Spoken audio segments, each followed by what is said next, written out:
Fala pessoal, esse é mais um Renovation Cast, sou Ícaro Moura e esse é o ministério da nossa igreja Ressurreição Pombos. Esse é um podcast que tem um intuito, um objetivo de impactar, de transformar vidas através de testemunho e, claro, da Santíssima Palavra do Senhor. Aproveitando, deixa aquela moral, se inscreve no nosso canal Ressurreição Pombos, também nos segue nas plataformas digitais de áudio, estamos lá também, no Spotify e no Google Podcast. No YouTube, aproveita, já deixa essa moral, deixa o like e se inscreve, beleza? E estou aqui com o nosso querido pastor, mediador e host, pastor Pedro Xavier. Fala, gente, a paz do Senhor a todos. É um prazer estar mais em um episódio aqui do Renovation Cast. Esse episódio que é extraordinário, esse programa que fala sobre transformação de vida, mudança de mente. E é muito bom e a gente precisa falar, Ícaro, porque tem pessoas que têm nos ajudado aqui para que esse programa ele vá ao ar. Tem a nossa irmã Dabney, da English with Dabney. Ela é uma professora de inglês extraordinária. Vai estar o link na descrição aqui. Então vai lá no Instagram dela, fala com ela, para você ter uma aula, para você poder falar de maneira fluente o inglês. Eu tô precisando dessas aulas, Ícaro, mas eu vou começar minhas aulas, Dabney, se prepara aí, 2024 tá chegando e a gente vai fechar essas aulas aí. E também tem o nosso irmão Anderson Alianças. Se você quer presentear a sua amada ou seu amado, anel de compromisso, casamento, noivado, fala com ele que ele trabalha com ouro, trabalha só com material de primeira qualidade. Também vai estar na descrição aqui do nosso vídeo. E também tem o nosso irmão que trabalha fazendo as nossas artes, Jader Designer. O cara é bom, Então, se você precisar de alguma coisa de arte, de computação, fala com o cara, porque ele é muito bom. Um abraço para todos os nossos colaboradores. E agora eu vou apresentar, sem mais delongas, nosso convidado de hoje. Vamos lá. Ele é bispo da Diocese da Anglicana Ressurreição, que fica em Vitória, casado com Jeane, filho Lucas e Tiago, tem um netinho chamado Arthur, é formado em letras, tem 21 anos de pastoreano, natural de Limoeiro e reside em Vitória de Santo Antão. Acredito que vocês já sabem, já conhecem, nosso querido bispo Márcio Sirmões. Alegria estar aqui, espero contribuir aí com os temas propostos e vamos em frente, tamo junto. Muito bom, muito bom. Então você que já tá nesse episódio agora, já pega um papel, uma caneta, você sabe que vai ser uma aula, né, nesse programa, então se prepara aí. E pra gente começar, bispo, a gente sempre faz uma pergunta sobre mudança de mente, transformação, e a gente gosta de saber como é que foi essa conversão do bispo. Eu venho de uma família católica, como a maioria dos brasileiros, sem um compromisso, um nível de compromisso que possa se dizer ali é uma família cristã. Nós íamos à missa quando eu era criança e éramos 6 filhos e íamos num só carro, né? Era uma filinha, né? Atrás do banco de trás e voltávamos para casa e o meu pai, ele naquela época, papai com 26, 27 anos, já tinha os 6 filhos, que ele casou muito cedo, e ele já era um empresário bem-sucedido, muito trabalhador e jovem, e nesse momento ele já tinha dinheiro e enfim. E então ele deixava a gente em casa e ganhava a vida, né? Ganhava o mundo. Imagina, um menino de 26 anos, com dinheiro no bolso, o que é que aparece, né? Então apareceu e ele foi, né? Então a criança cresce e fica sem entender, né? Essa ligação de uma espiritualidade que não remete a nada. E aí você, quando chega aos 13, 14, você deixa de ir para a igreja. Isso é um caminho natural, eu diria que da maioria dos brasileiros. Verdade. Só que eu tive uma irmã, que o pai já chamou, que ela casou muito cedo, e ela foi morar no Rio de Janeiro, o marido dela era um militar da Marinha, e lá, 2 anos depois que ela estava lá, eu estou falando da década de 70, ela se converteu ao Evangelho numa igreja batista e, digamos, 10 anos depois, 85, né, eu já tinha 20, ela veio para passar uma temporada aqui com o marido e anunciou Cristo pra gente, pra mim e pra Jeane, né, então namorada, e nós ficamos realmente encantados, né, com um Cristo que é vivo, um Cristo que responde orações, não mais um desenho ou uma imagem na sala da casa como a gente tinha na minha casa. E então eu comecei a ler a Bíblia. Eles só me orientaram o seguinte: eu fazia questionamentos, né? Questão da igreja, questão do Papa, essa coisa toda, normal com qualquer católico. O curioso sempre vai mais longe. A gente sempre... Então, assim, me orientaram a ler a Bíblia. Eu comecei a ler a Bíblia. E aí eu comecei realmente a encontrar as respostas que eu estava fazendo, as perguntas que eu estava fazendo, né? As respostas para elas. E então eu entreguei minha vida a Cristo.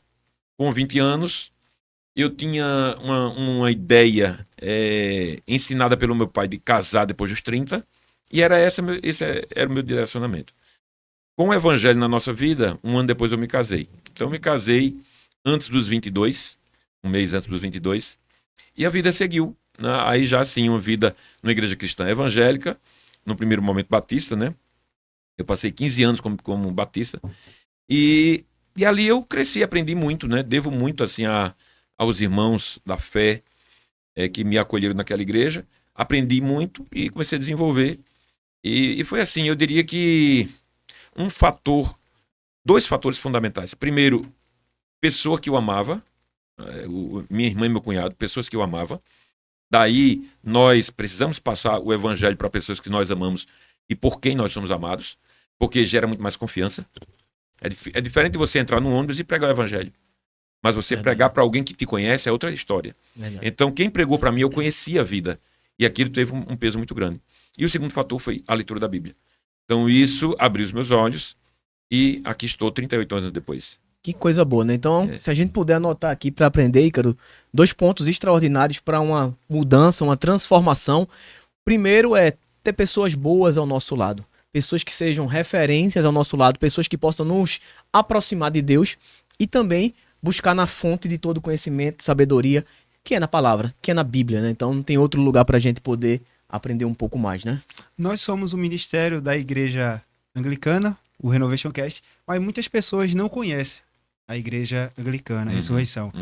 Bispo, fale aí para as pessoas, quem é a igreja anglicana? No Brasil e internacionalmente também. A igreja anglicana, ela se acredita que ela exista. Com esse nome, não, mas a igreja nas Ilhas Britânicas, ela existe desde entre o século II e o século III. Porque, veja, o evangelho ele começa na Judéia, na Galileia, na Palestina do século I, e se espalha porque houve uma perseguição muito grande dos judeus para com os cristãos e depois dos romanos. Quando Nero assume, imperador romano, então começam as perseguições contra os cristãos e eles tiveram que sair.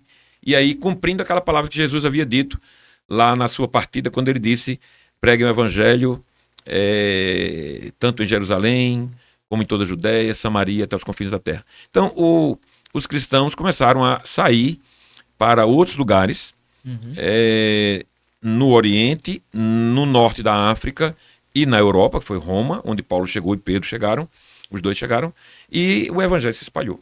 Então, acredita-se que o evangelho se espalhou não necessariamente pelos apóstolos, claro que sim por eles, mas não apenas por eles, mas padeiros, pedreiros, donas de casa, trabalhadores, comerciantes que saíam de porto em porto, anunciavam o evangelho.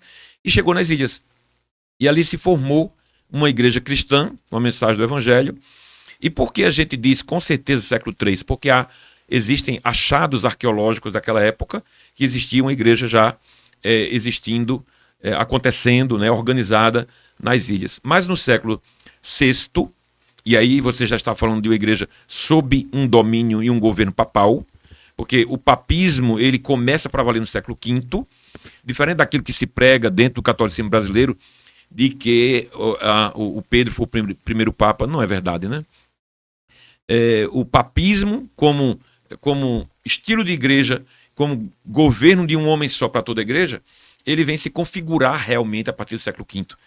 No século V, o Império Romano cai no Ocidente, continua no Oriente, Constantinopla, mas no Ocidente ele cai, e naquele momento de vácuo de poder em Roma, um bispo assume. Porque sempre existiu a diocese de Roma, eram 5 dioceses importantes e Roma era uma delas. E Roma, para a gente comparar com hoje, seria Nova York. né, a potência financeira mundial, onde estava a residência do imperador.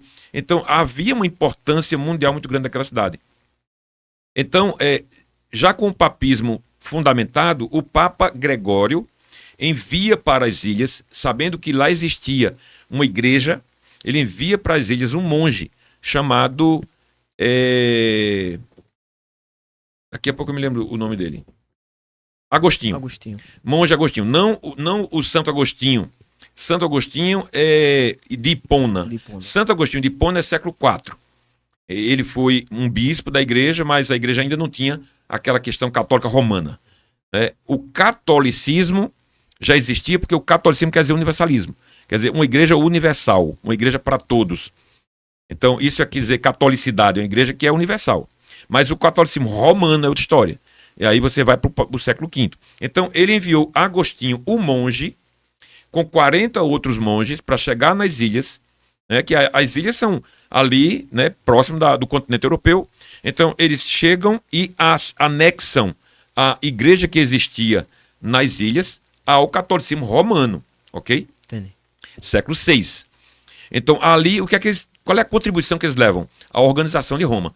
Porque a diocese de Roma era muito organizada e a igreja onde chegava era muito organizada, com uma liderança muito definida de bispos, presbíteros, diáconos, organização financeira, tudo isso. Então ela levou, digamos assim, entre aspas, a bênção para as ilhas, mas ela queria a contrapartida. Qual era a contrapartida? Aquela igreja das ilhas ser anexada ao catolicismo romano sob o governo do Papa, certo? Então, por 1000 anos, a igreja da Inglaterra, aí vamos dizer assim, não vamos usar o nome ainda igreja anglicana, certo? Mas a igreja das ilhas, a igreja daquele lugar onde hoje a gente chama de Inglaterra e Reino Unido, ela foi anexada à igreja romana até a Reforma Protestante. Aí você está falando de 1000 anos, certo? Então, houve uma igreja de 4 séculos sem esse governo papal, houve uma igreja de 10 séculos, 1000 anos, de século VI ao século XVI, governada por um papa, certo?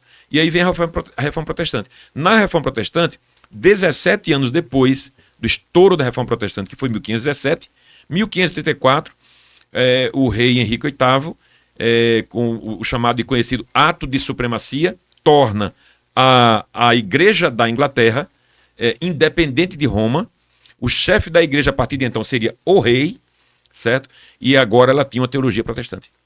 Então, daí para cá, até hoje, tudo mudou, né? Houve ainda um período relativamente curto em que a filha do Henrique VIII, chamada Maria, que ela é conhecida como Maria Sanguinária, você pode pesquisar, ou qualquer pessoa que estiver que nos ouvir, no Google, se você colocar lá Maria Sanguinária, você vai ver que ela é responsável pela morte de 300 bispos e pastores, líderes da igreja que não queriam mais o catolicismo.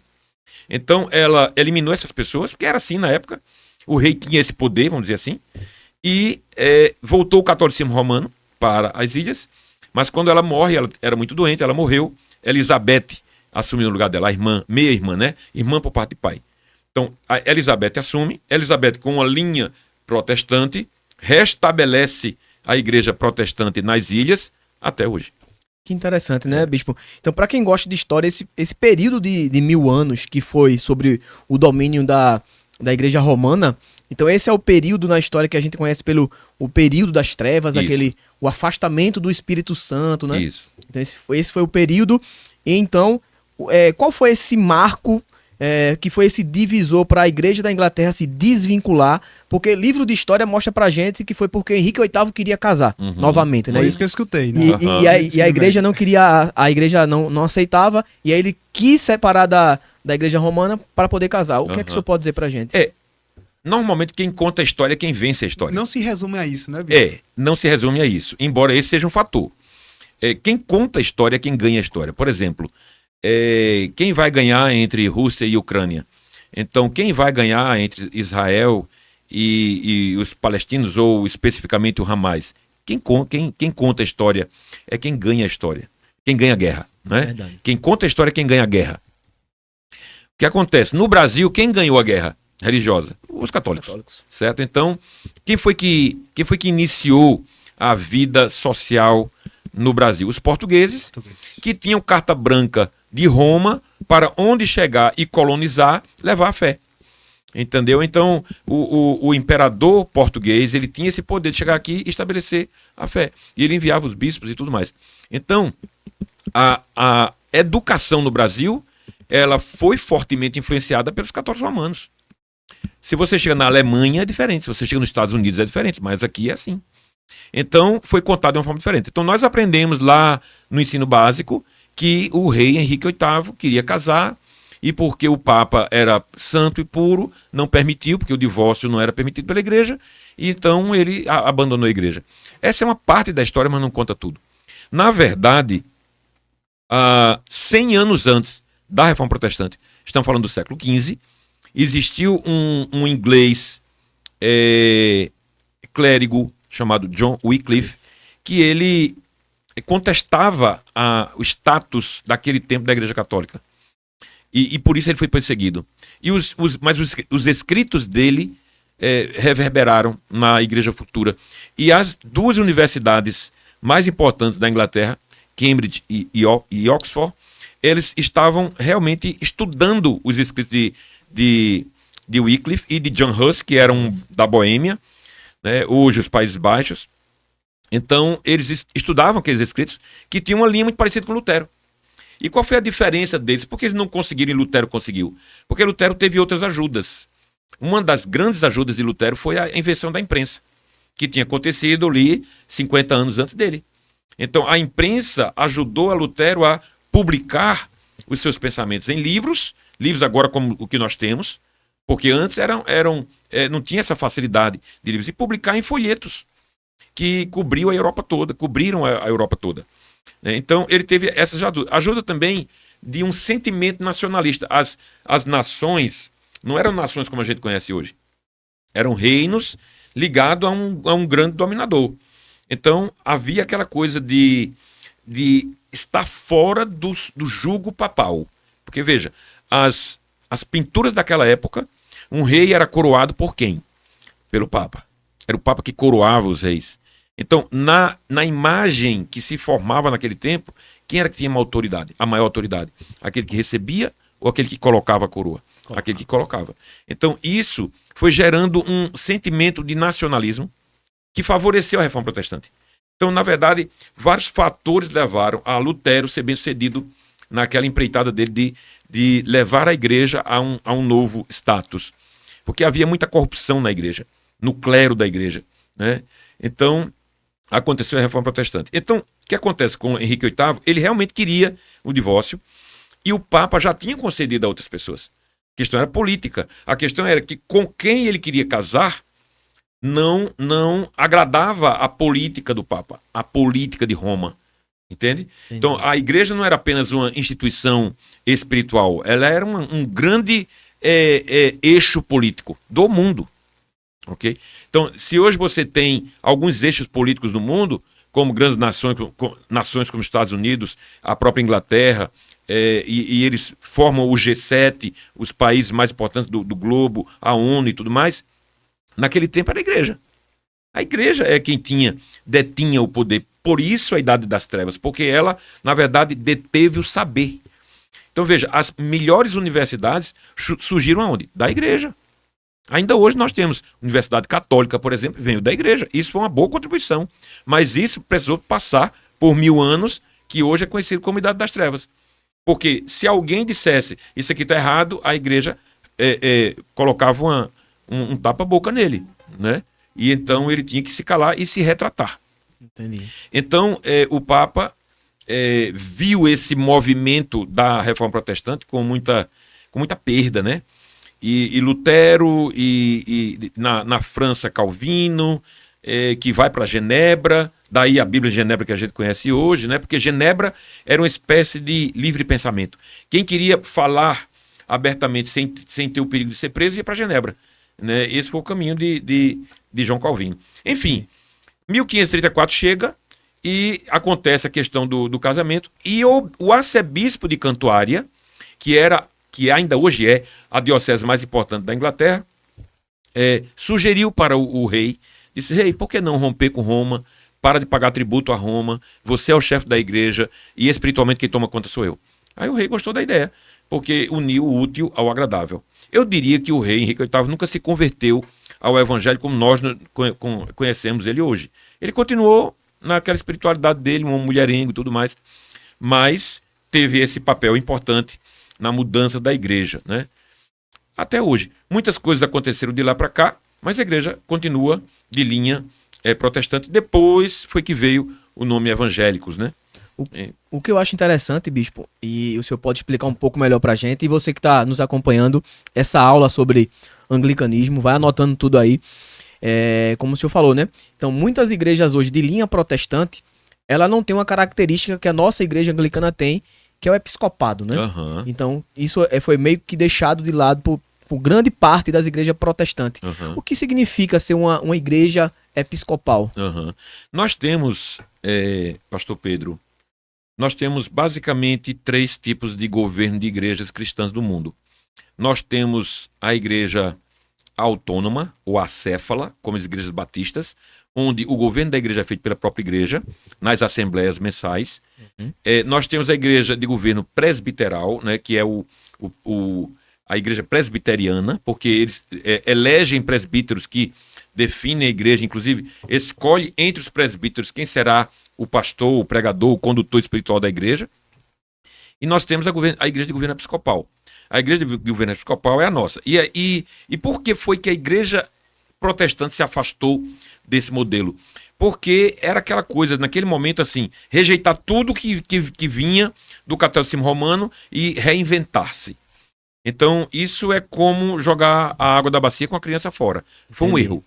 Foi um erro. Algumas coisas que ainda hoje existem na Igreja Católica são positivas, nós não podemos negar. Né? Não podemos negar que ela é uma igreja cristã. Nós discordamos frontalmente de alguns de seus dogmas e doutrinas, mas não podemos negar que ela é uma igreja cristã. Então, alguns elementos da fé e do layout, da forma de culto, nós mantivemos naquele tempo e até hoje. A questão da liturgia do culto, a questão das vestes, a questão da cruz na igreja, né, e tudo mais. A própria igreja da Inglaterra, ela teve um movimento chamado iconoclasta, que foi a retirada de todas as imagens de escultura da igreja. Né, então, mas mantendo a cruz vazia, porque a cruz vazia é o símbolo de que Jesus esteve lá, mas não ficou. Né? Então, o governo episcopal é assim, o governo episcopal está sobre um homem que lidera uma diocese. Uma diocese é a igreja numa região geográfica. Por exemplo, suponha que nós hoje, a nossa diocese compõe o interior de Pernambuco. É muito para uma diocese. Mas suponha que nós começássemos a desenvolver e nós tivéssemos uma diocese na Zona da Mata, outra no Agreste e outra no Sertão, certo? E aí, digamos, cada igreja, cada bispo dessas dioceses, comandando ali 15 igrejas, esse é o ideal. Entendi. Entendeu? Só que nós temos todo o interior, porque é a nossa realidade desse momento, certo? Então, mas é o que vai acontecer no futuro, não tenha dúvida disso. Então, uma diocese é uma região geográfica liderada por um bispo. Então, o bispo, ele não é o todo-poderoso da igreja. Ele lidera a igreja. Por exemplo, diferente de uma igreja que é acéfala, é uma igreja que é autônoma, o pastor de cada igreja tem a quem recorrer, tem o bispo.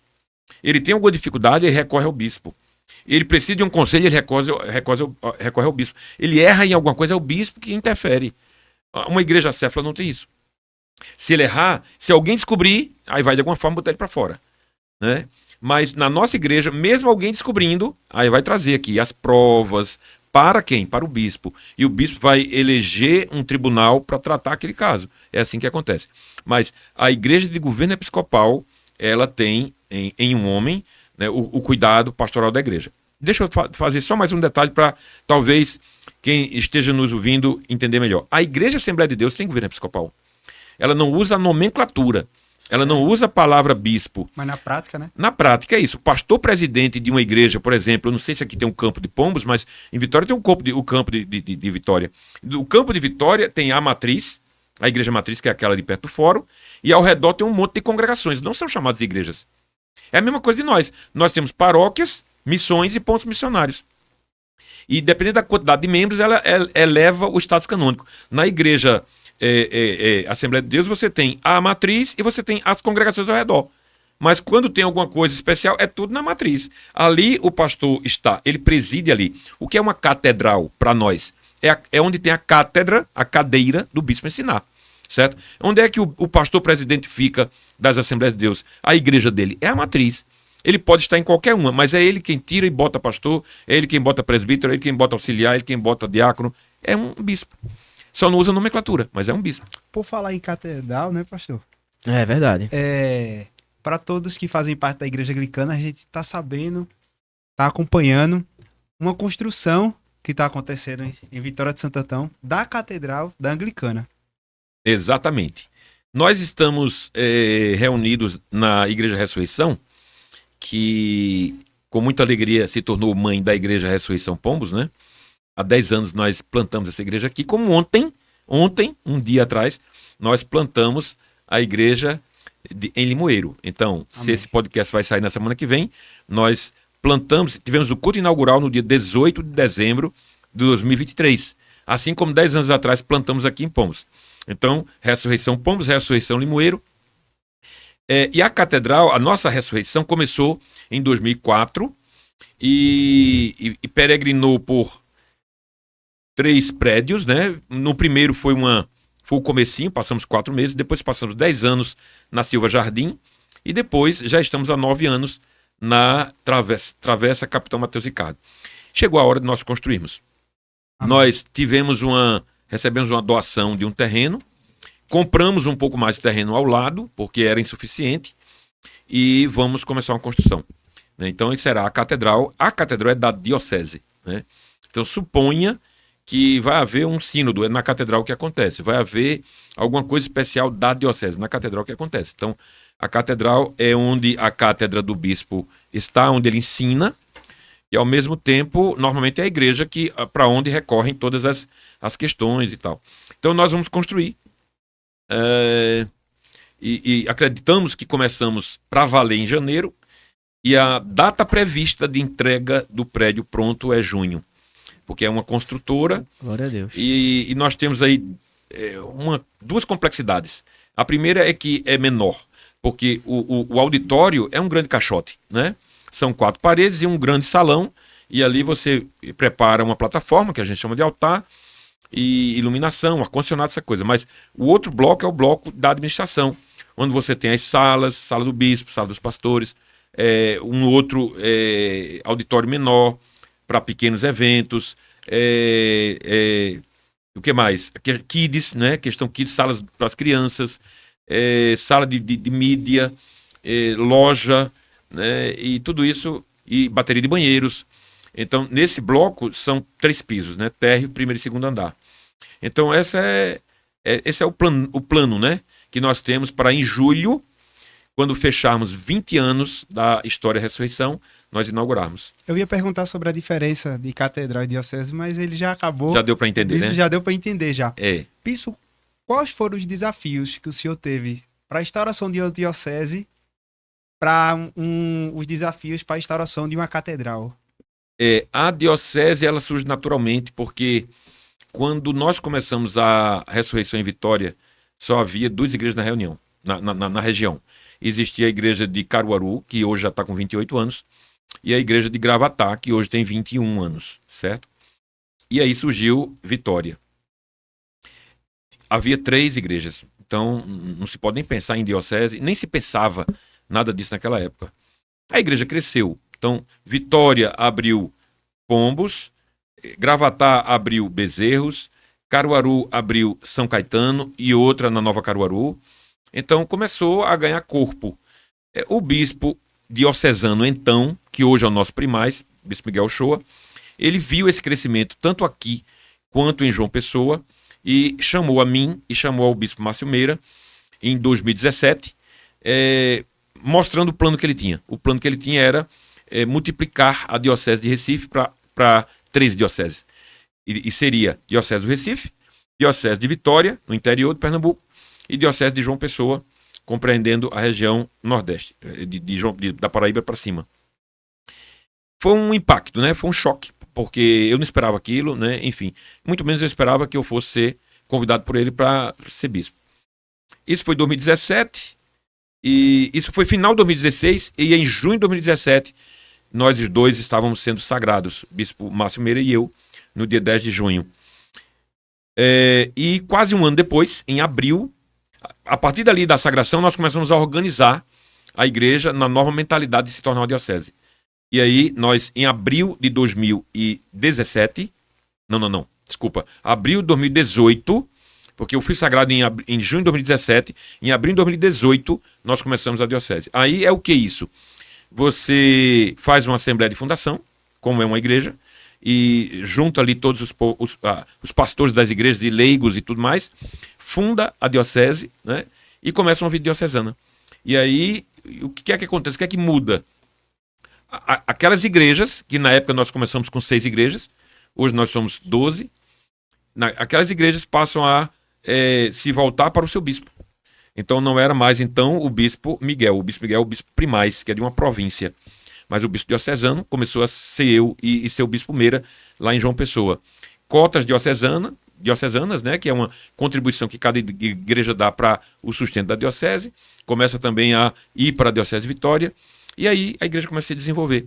Então, a partir dali, nós trouxemos para a nossa igreja Garanhuns, Bom Conselho,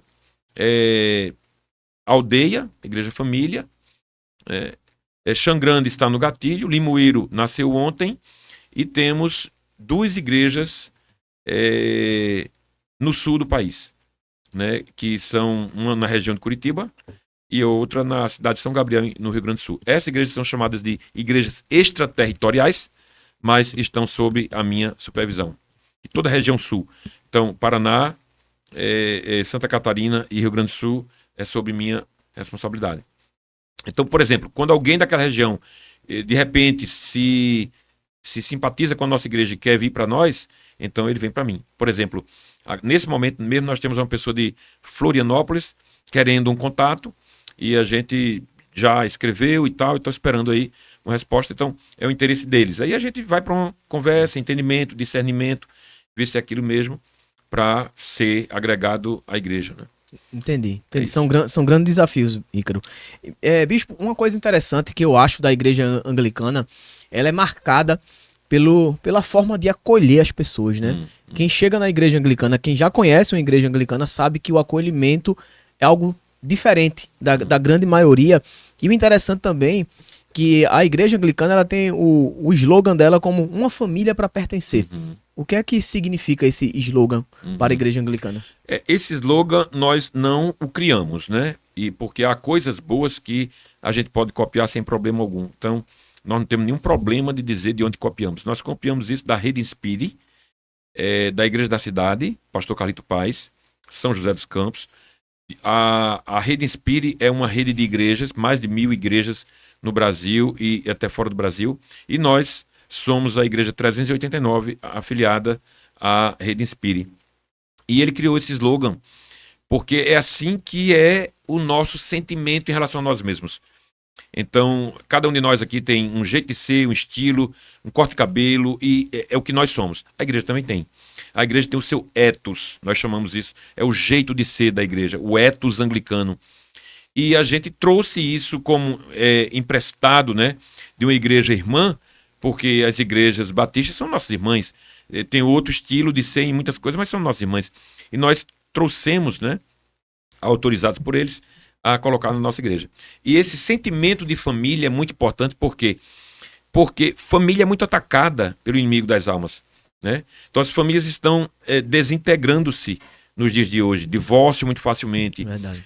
Um pai que tem 5 filhos, cada um de uma mulher diferente, uma mãe que tem filhos de pais diferentes. Então há uma desestruturação na família, e a igreja precisa se colocar assim: nós somos família espiritual, e essa é uma família para você pertencer. Então você, com todas as suas disfuncionalidades, você pode chegar aqui e encontrar uma família. Então, veja que o mesmo que aconteceu em Vitória, aconteceu em Pombos, porque é o DNA da igreja.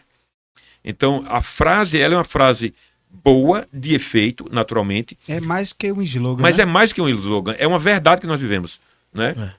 É uma verdade que nós vivemos.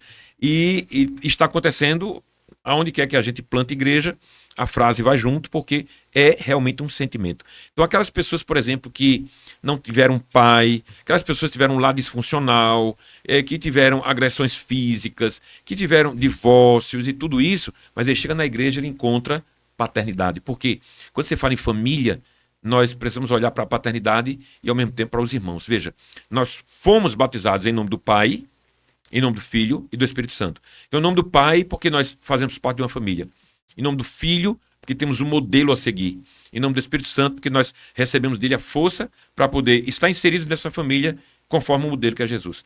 Então, família é isso. Família é ser um povo espiritual, é uma família espiritual. Cada um tem a sua família biológica, cada um tem o seu sobrenome, mas é um só corpo, um só batismo, uma só fé, um só Senhor, um só Salvador. Isso nos faz família. Então aí a frase, como você disse, Ícaro, é bem mais do que um slogan. É uma verdade que a gente vive na rotina da igreja. Isso não quer dizer que nós não temos falhas. Toda família falha. Né? Eu gosto de dizer que a família normal arenga de manhã e se beija de noite. Né? Então a gente discute, briga, mas de noite tá se beijando. Então a família da fé não seria diferente, porque nós somos pessoas falhas. Então família não quer dizer perfeição. Né? Então Jesus admitiu Judas na mesa dele por 3 anos. Né? E Judas o traiu. Jesus admitiu Pedro na mesa dele por 3 anos. E Pedro duvidou dele. Né? Negou que era seu seguidor. Jesus admitiu Tomé na mesa dele por 3 anos. E Tomé disse, eu só acredito se eu ver. Então, assim nós somos também. Nós somos falhos, mas temos uma família para pertencer. Amém. Glória a Deus. Nada melhor do que o nosso bispo, Márcio Simões, para falar dessa história do anglicanismo É verdade. do é Brasil verdade. internacionalmente e falar desses passos que a nossa igreja anglicana, Ressurreição, está trilhando. É verdade, é verdade. Isso tem sido realmente um diferencial para a nossa cidade, para a nossa vida, para a cidade de Vitória. Eu que acompanho também a igreja de Vitória, eu vejo que realmente é um ambiente diferenciado. É um ambiente que você realmente é tratado com amor, né? E aí, como o bispo falou, na família a gente sempre tem briga, problema, intriga. Não existe nenhuma família perfeita. Assim como também não existe igrejas perfeitas, né? Isso. Mas a nossa igreja, a gente tenta buscar essa centralidade de Cristo, esse cuidado, esse amor, sendo uma família. Por mais que tenha problemas, a gente não... um filho jamais deixa de ser filho, entende? Perfeito. Quem é filho pro resto da vida, Perfeito. entende? Então, é assim que a gente se sente nesse ambiente, nessa igreja.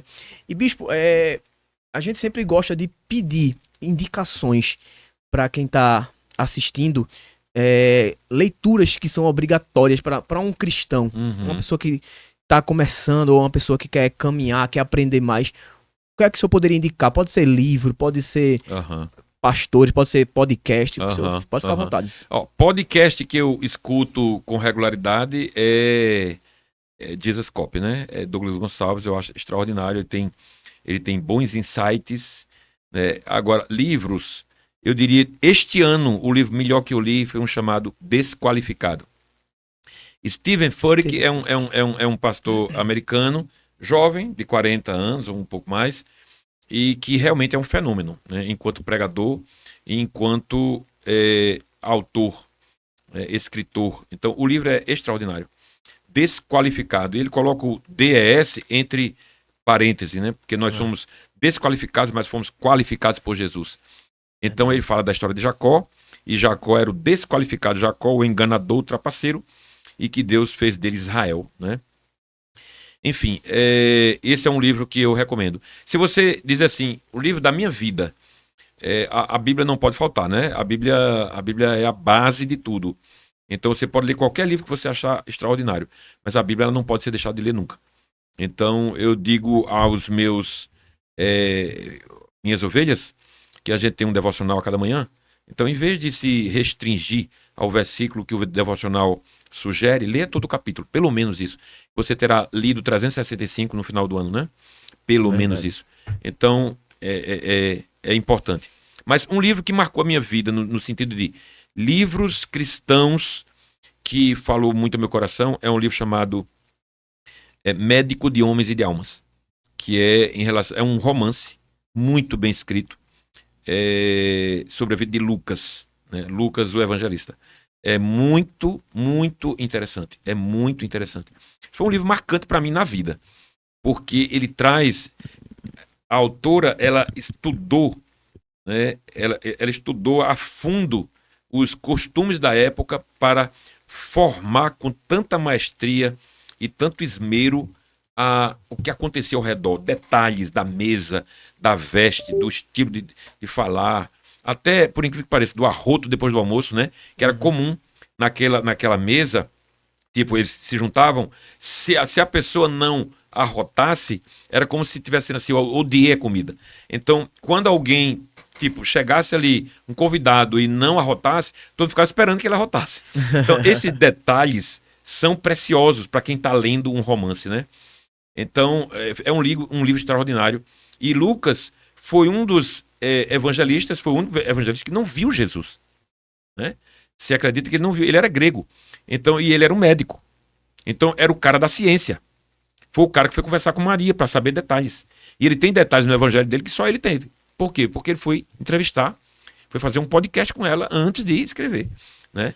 Então, é muito interessante a história de Lucas, a curas que aconteceu com ele, a questão de ele ser atraído ao evangelho, sendo um grego, né? Um grego que tem um pensamento cultural helenista muito forte, tudo isso. Então, é um livro extraordinário que eu recomendo a qualquer cristão. Agora, neste ano, um livro que me marcou, Desqualificado. Muito bom. Então anota aí, né? Muito bom. Pode anotar, você vai encontrar aí nas livrarias. A gente já teve na Loja Reis. E você vai encontrar fácil na Amazon. E vale muito a pena, o livro é muito bom. Esse livro Desqualificado eu posso até indicar, porque eu já li, eu tenho ele é extraordinário, muito bom mesmo. Pastor Pedro, isso aqui não foi um podcast, não. Para mim foi uma aula. É uma aula. Uma aula de... Para quem tem dúvida sobre a Igreja Anglicana, esse podcast vai responder todas as perguntas, historicamente, administrativamente, tudo. Eu gostaria de deixar esse momento ao Bispo Márcio Simões, suas considerações finais. Eu diria o seguinte: meu coração é na igreja, né? Eu tenho minhas metas, né? Esse ano a gente passou por todos os números. E esse ano a nossa diocese, Pedro, vai chegar a quase 500 confirmações. Glória a Deus. Contra 340 do ano passado, né? Nós, Ressurreição Vitória, tivemos 93 no ano passado, esse ano 191 pessoas. Então, eu diria para você, são 4 paróquias, né, que nós geramos de filhos esse ano. É incrível isso. É claro que quando você tem um número grande, você também tem uma evasão grande. Mas isso acontece em toda igreja. Se você confirmar 10, dentro de 6 meses, você pode ver que vai ter um que já está cambaleando. É normal. Então, se você confirmou 200, é claro que vai ter mais gente, né? Então, meu coração é na igreja, né? E eu nunca... quando eu não era da igreja, eu nunca pensei em ser pastor. Eu nunca pensei que eu seria... Toda a vida eu fui tímido. Então, microfone, estar na frente, isso para mim era... Eu nem imaginava isso, né? Mas Deus sabe como faz, com quem faz e por que faz. Então, Deus lhe chamou, né? E você também não pensava que um dia ia ser pastor. É assim que acontece conosco. E depois eu me tornei bispo. A igreja tem crescido, eu diria, menos do que eu gostaria. Menos do que eu gostaria. Mas eu tenho metas, né? Então, o futuro é muito promissor. Muito promissor. E nós estamos criando aos poucos uma família Reis. Então, Reis Vitória, Reis Limoeiro, Reis Pombos, estamos criando uma família Reis. E você pode perceber claramente que, pelos números, pelo desenvolvimento, pela desenvoltura, que a família Reis ela tem um DNA que é da Reis, né? A igreja anglicana é isso, ela tem diversidade dentro dela. Você vai encontrar igrejas que têm uma liturgia mais elaborada e outras não, né? Não dá tempo para abordar tudo, sabe, Ícaro? Mas naquele tempo que a igreja estava se formando, foi criado 2 estilos de igreja. Low Church, baixa igreja, e High Church, alta igreja. A Low Church, pouca liturgia. Liturgia leve, tranquila. A High Church, muita liturgia, incenso, muita veste, muito peso, tal, entende? Então, a nossa igreja é uma igreja Low Church, é uma igreja de uma liturgia leve, agradável, que atrai as pessoas, que conecta as pessoas. Então, eu amo a igreja anglicana. Eu fui batista há 15 anos, sou grato a Deus pelos batistas, são nossos irmãos na fé, mas eu encontrei realmente meu lugar, né, nessa igreja, que realmente, desde aquele tempo, sem a frase, já era uma família para pertencer. Então, eu diria que, primeiro, Cristo, né, o primeiro não é a igreja nunca. Então, nós somos crentes em Cristo, não na igreja. Depois vem a denominação, né? Então, Cristo e a denominação vêm depois, não pode vir em primeiro lugar. Então, eu amo a minha denominação, mas eu não posso amar mais a minha denominação do que a Cristo, que foi quem gerou as denominações, né? E assim a gente vai trilhando um caminho. Eu só espero, coloco diante de Deus, eu quero contribuir, né, com a expansão do teu reino na terra. Aí eu digo a ele, não me deixe de fora do que o Senhor está fazendo, porque Deus não muda, mas se move o tempo todo. Amém. Amém. Graças Glória a a Deus. Deus. Glória Amém. a Deus. E agradecer ao Bispo Márcio Simões por ter Uma aceitado honra. o convite. Uma honra para mim. Foi uma aula. E também aproveitar esse momento, agradecer também a todos que acompanharam esse maravilhoso podcast, esse episódio do Renovation Cast. Também aproveitar, por que não, pastor, convidar a todos a conhecer a nossa igreja anglicana. Pode ser de Vitória, pode ser de Limoeiro, pode ser de Pombos. É Não é verdade. isso, pastor? Se tomar dessa água, não quer mais beber outra, não. É verdade. Então, fica o convite aqui para você conhecer uma das nossas igrejas. Se você assistiu esse episódio até agora, curte, comenta, compartilha, para que outras pessoas sejam abençoadas com esses episódios. Também aproveita e se inscreve no nosso canal, ativa o sininho de notificações para que toda vez que chegar uma mensagem nova, uma palavra nova, você seja notificado para você poder ser abençoado. Um abraço a todos, fique na paz do Senhor e até a próxima. Esse foi mais um Renovation Cast. Valeu!